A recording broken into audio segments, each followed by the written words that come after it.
So I've owned a business before. I owned a yoga studio in Berkeley, which I had before the pandemic for 4 years, and I started that from the ground up. So I've really been involved in all aspects of building a community and building a place where people can feel really safe and welcomed and feel cared about, integrating teachers and staff and students. And I really valued that experience, and it's really been missing for me. It's been really hard with the pandemic to not have the opportunity to belong to something like that.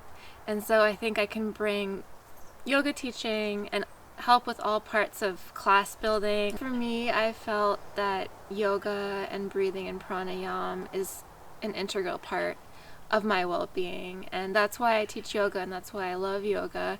I love bringing that to other people and seeing how it changes their life, and not just physically but on a spiritual level, on an emotional level. The mind body soul connection is so strong, and I hope to bring that to the space and offer some of my classes and some of my expertise that I've gained through the years, through my teacher trainings and through all the teachers that I am so grateful for that have given me so much, and to pass on the tradition. And I'm also just a health freak. I have like a nutritionist.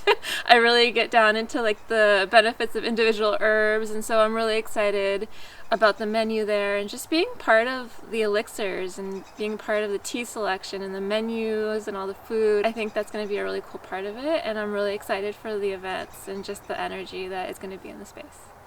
So I think that Sebastopol is a really special place, and people are drawn to it because a lot of us here are alternative or healers or looking for something that's not the norm, and we come together in these ways that are interesting and exciting, like an ecstatic dance here or an event there, but there isn't a centralized place to do that. And my dream for this space is that it's a really inclusive space. It doesn't feel like a club, and people can just come there to catch up and hang out and do work, and there's room for that and there's space for that, and you can check in with somebody how their week is going and feel like you're part of something greater and not just at these events. And I also think that the pandemic has created a lot of isolation and loneliness leads to depression, and depression leads to health issues and cognitive decline and Alzheimer's, and the way to prevent that is to come together, and I know that this community is really going to benefit from having that, and I'm really excited to see it flourish.